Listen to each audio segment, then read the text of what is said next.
Hey everybody, PA Reloader here. Today in this video, we're just going to do some old-fashioned reloading. We're going to be reloading up some 9mm. I'm going to show you what I have, what we're going to use, and it's going to be just a slow-paced video, and I'm going to just be reloading, talking while I'm going through the process. So let's get started. So I have some prepared brass, tumbled, cleaned. All the primer pockets are all clean. I like to clean out the primer pockets, and these didn't need any kind of swaging or anything. They just needed a good cleaning. So that's taken care of. So we're gonna just basically get right into the reloading. I'm gonna go into, we're gonna set our Lee scale up. I've actually already calibrated the 0, and then what I'm going to do is I'm going to throw a charge in the pan and see what we're reading, and then I'm going to use my digital just to bounce it off the digital scale. We're using CCI small pistol primers. These things are like gold. They're very hard to find, and if you can find them, they're super expensive. I have a dummy round here, no primer in it, and what we're doing is we're going to be casting a bullet with a projectile that I made. It's a .356 120 grain truncated cone type bullet that I cast myself, and we're looking for an overall length of 1.135.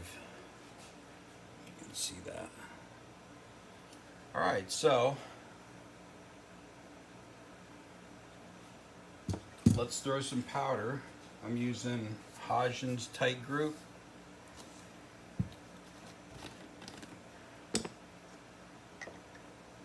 Got the funnel out. Okay, so let's throw a charge in the beam scale. I'm using the Lee Classic Turret Press.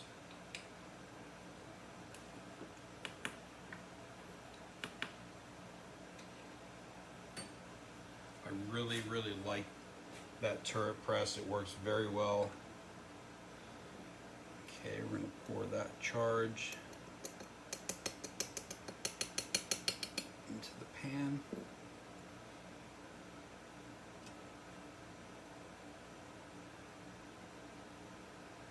And what I'm looking for right around 3.9 grains.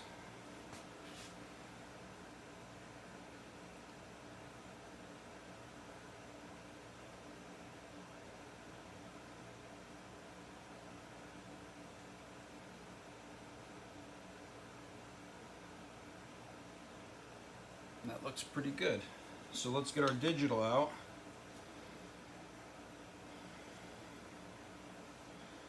Set units to grains. We're going to tear out the pan. I like to do it a couple times. Okay, so let's see what we get here.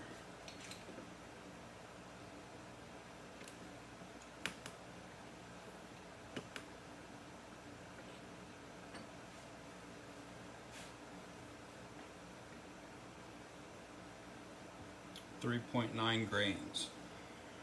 Okay. And I'm sure you guys know already, I always keep my powder right by my hopper because that way I know exactly what's in there. I have my primers already set up, so I'm going to put those on the press. I'm going to open it.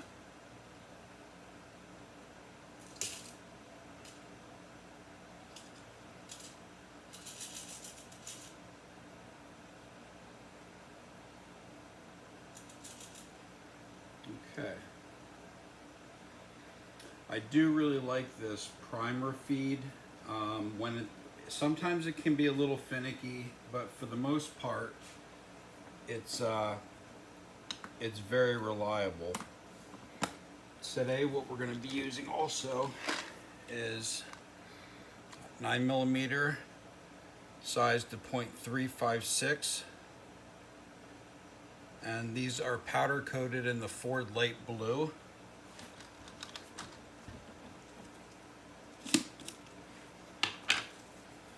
Always keep information with my castings. And we're not going to do a ton of rounds today. We're going to do probably anywhere from 25 to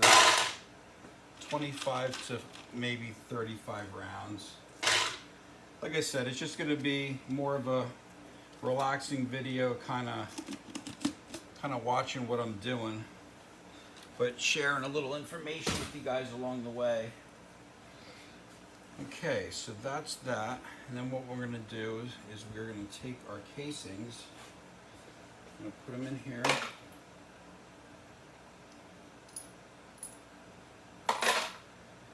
Now all this is range brass that I picked up over time.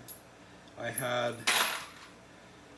think I had around 3,000 pieces of brass that I've cleaned and tumbled, deprimed, cleaned all the primer pockets. I have a Frankford Arsenal. It's not a Frankford Arsenal. It's a Lyman Case Prep Express. It's a 5-station. It's a 5-station, like it's a 5-station scent. It has 5 rotating positions, and you can clean all your brass. You can trim your brass. You can clean all your primer pockets. I love it. It's great, and it saves your hands from fatigue. They're pretty pricey now. I think I paid like $119 for mine.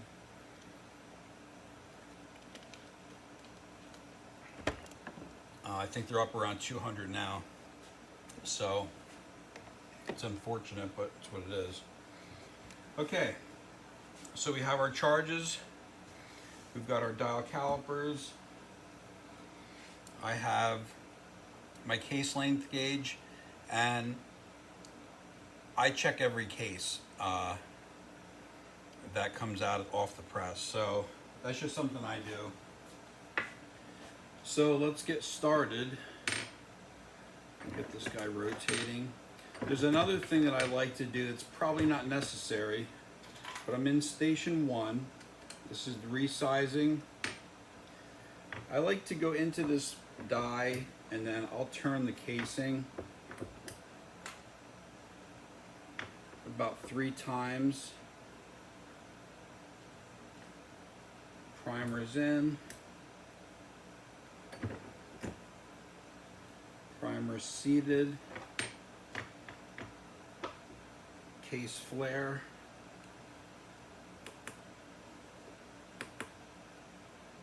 The other thing I want to mention is this right here is an adapter.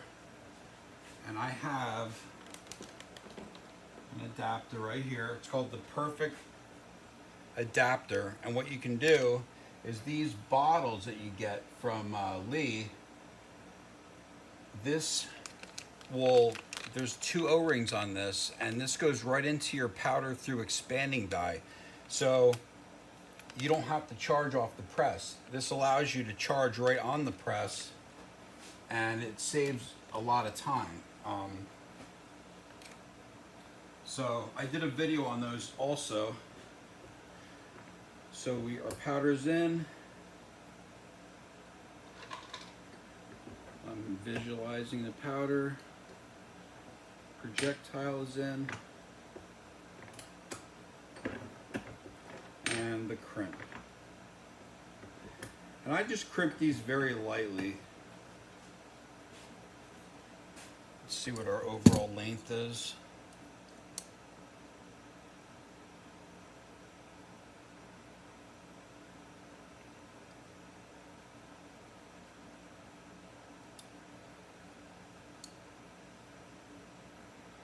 .139.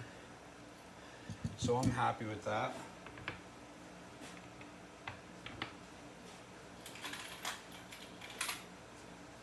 I've also got these blue bins, that I picked up, and I have two of them mounted right here. I have one for my casings and one for my cast bullets, and that way I can just grab what I need. See, this drops into the case length gauge. Yep. Okay.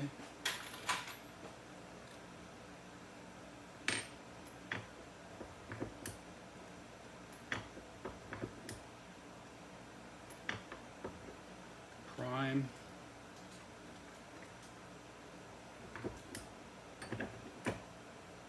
Primed. Case expanded. Powder throw. Powder is visually in there. Seat the bullet. And then we're going to crimp the bullet.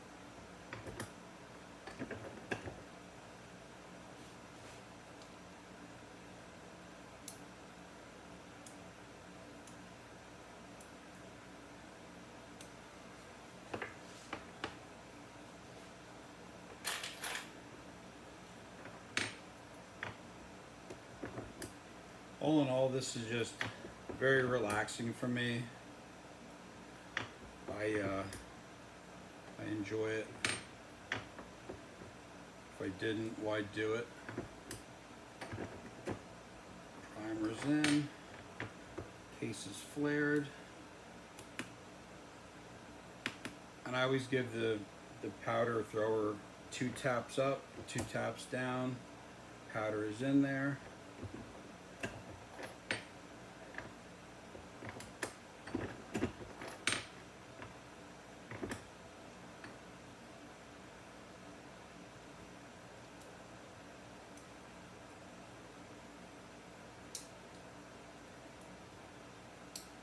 Okay.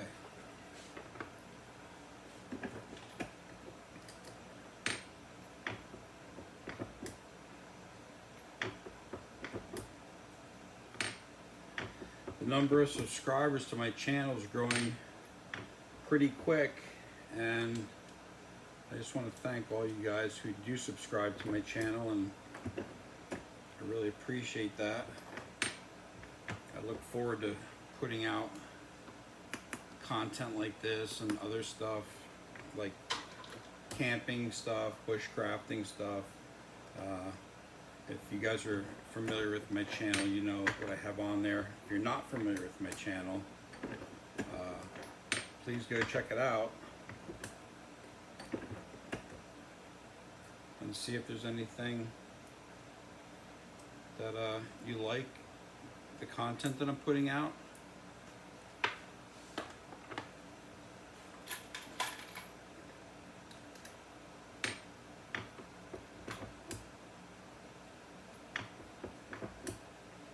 If you have any tips for me as far as reloading or casting or anything like that, or if I can help anybody out, feel free to message me. Primer seated, case mouth is flared.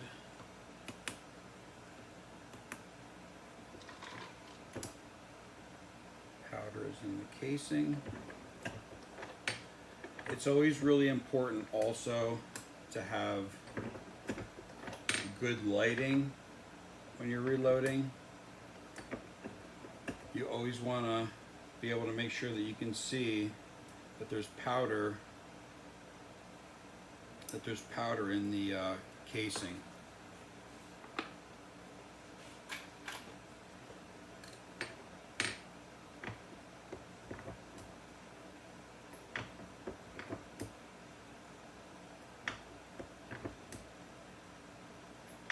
This step that I'm doing is probably unnecessary, but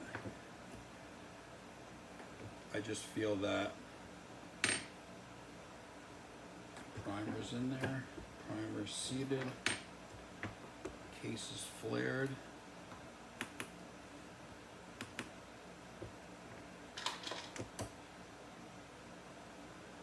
Powder's in there. Bullet seated and crimped.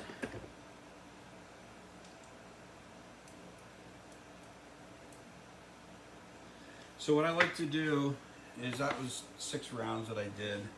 I'm going to take my powder, and what I'm going to do is I'm going to do another verification that I'm getting the correct powder. So what we're going to do, we'll rotate this.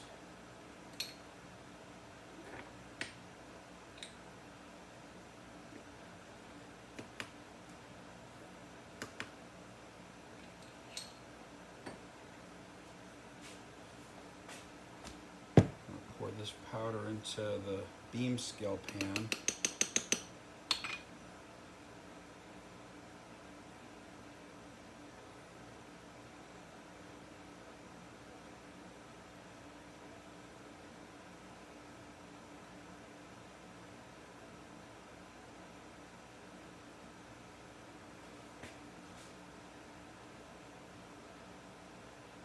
And that looks pretty good. And then we're going to do a digital weigh-in.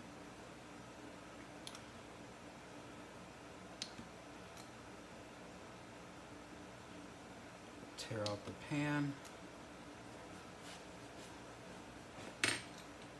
Throw another charge.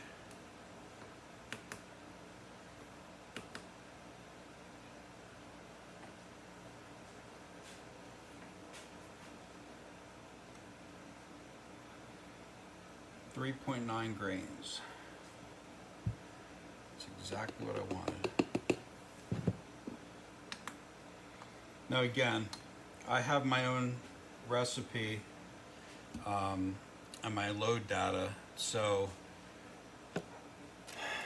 this is what I use. It's not a tutorial. It's not me telling you what to use or anything like that. You get a good book or a few books, read it, read the books, and come up with your own load data formulas.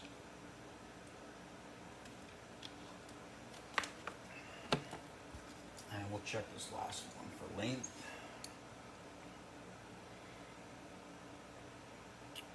.139.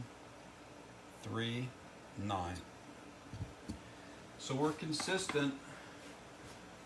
Things are going smoothly.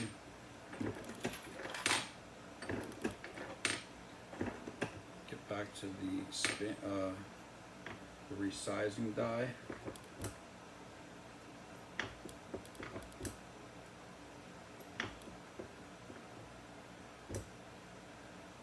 The one turret press that I would love to get, and probably will down the road,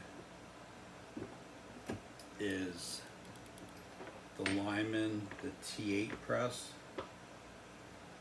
I love that thing. I think it's a really, really nice looking press. Powder's in there.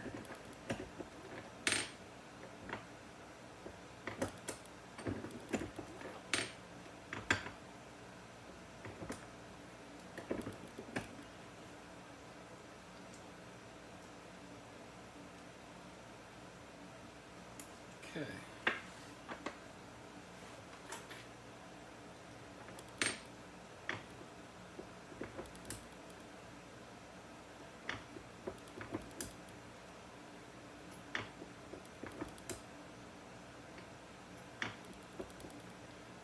Prime. Like I said, this little primer can be finicky, but it does what it's supposed to do, and that's really all I can ask of it. Powder's in the casing.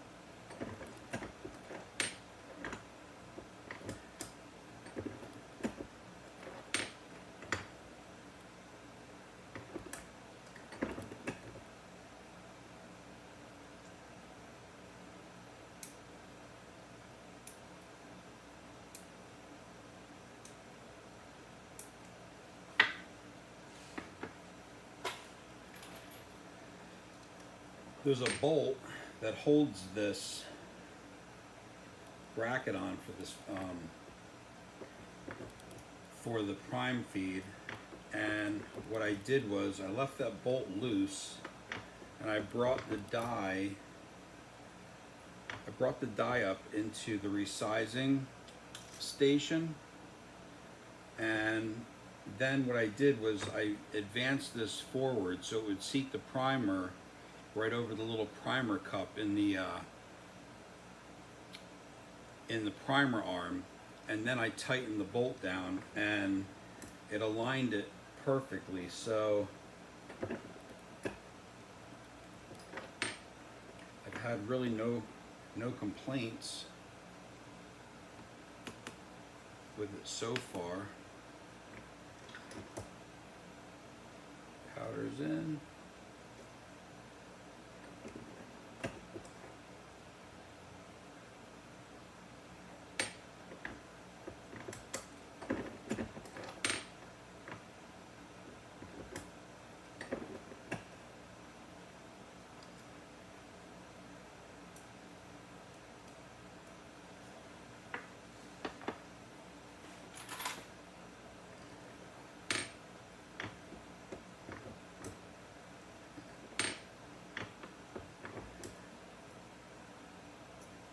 I do take this a little bit slower.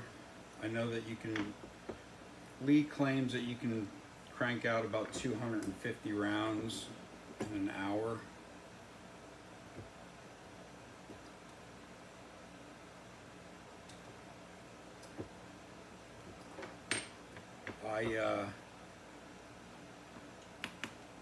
I'm in no rush. As a matter of fact, like with my hunting rounds, I won't even use my I won't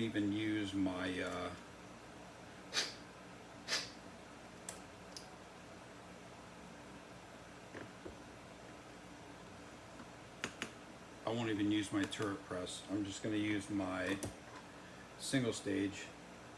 Powder's in there. And that way I can dial the hunting rounds in to exactly what I want. So, like I mentioned, I'm in no rush to pump out tons of ammo. I just reload until I don't feel like reloading anymore. Some of you guys with me right now maybe have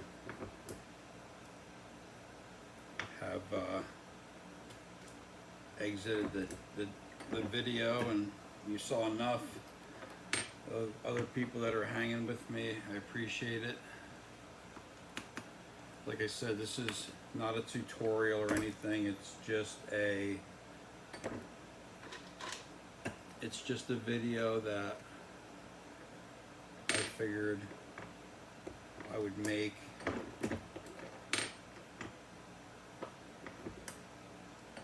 Just an easy reloading video.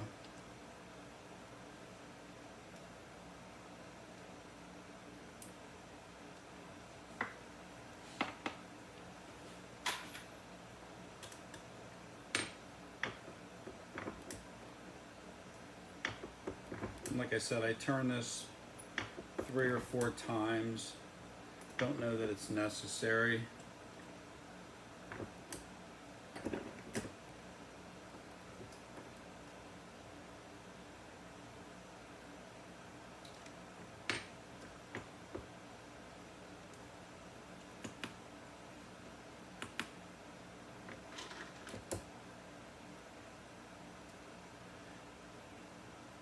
These cast bullets that I'm using right now,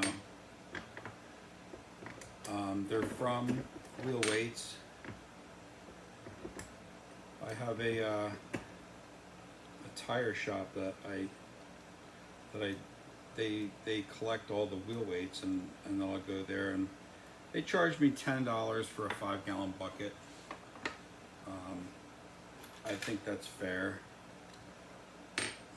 They actually even just give me the buckets. I guess they have a bunch of buckets. They have extras, but I will do a video. Now that it's fall time, it's a good time to do a video of melting down wheel weights and showing you how I make ingots. So keep an eye out for that video, because I think that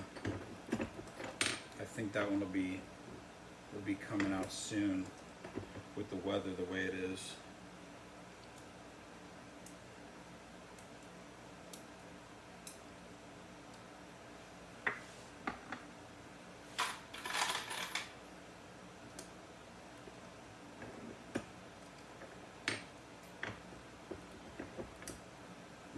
When you make your own ingots out of wheel weights, really the biggest, what I do is I'll sit in the garage, put on the tunes, and I have a magnetic like parts holder that, you know, if you're working on your car, you can throw nuts and bolts and things in there, and it's magnetic. And what I'll do is I'll just put that inside the bucket of wheel weights and fish out all the steel and zinc, the clips. Will stick to the magnet, and you just pick off the aluminum ones, or the aluminum ones will remain in the bucket. And then you cast them into ingots, and you have some really good lead there. That's probably BHN around 15, maybe, yeah, 15 or 16. And then what I'll do is I'll take those ingots and I'll melt them down in my Lee furnace, and then I'll get my dies out and I'll mold. I'll sit there and mold until I don't feel like molding anymore, or casting bullets, I mean. And it's rewarding when you're reloading. You know, you're trying to save money everywhere you can. And by getting your own range brass, getting your own lead, casting your own bullet, it really it's a rewarding thing. I mean, you're saving the most money that you can in that way.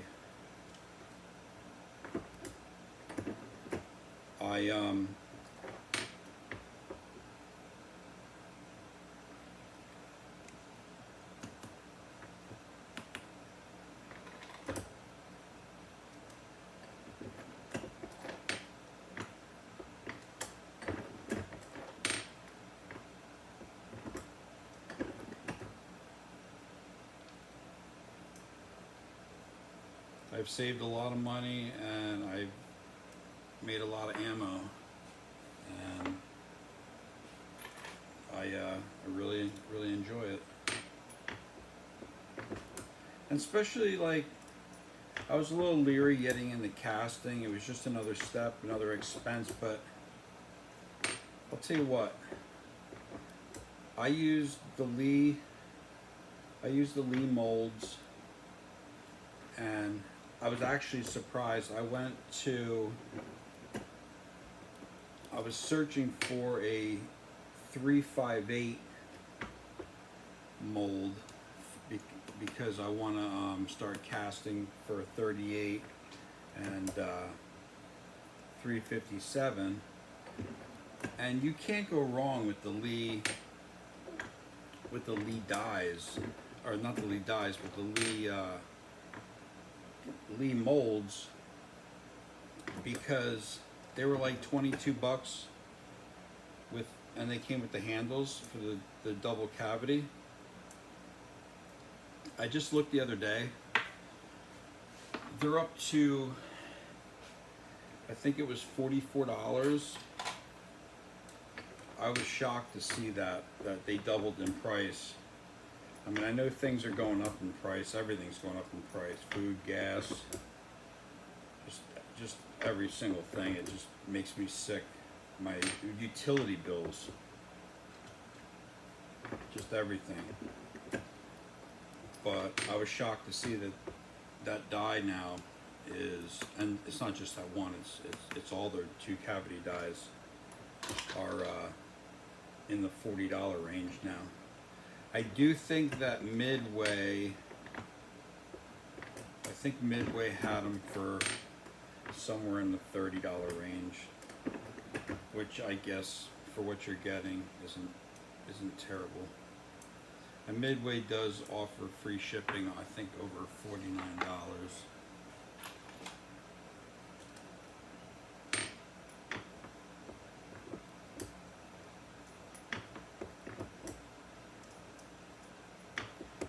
I think we'll make two more bullets here, and then we'll end this video.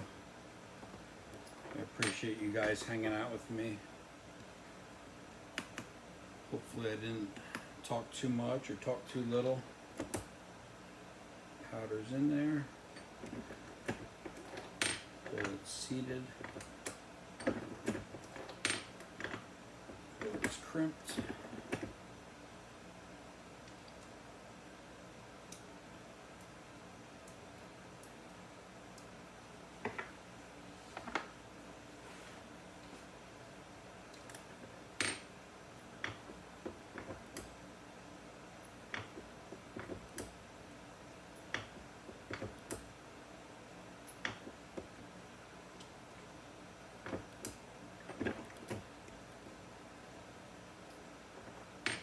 Seated.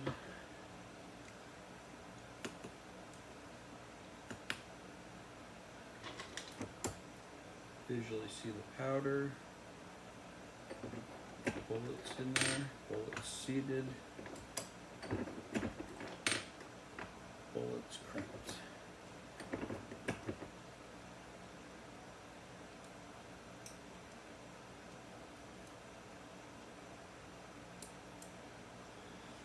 Let's see what the length of this guy is.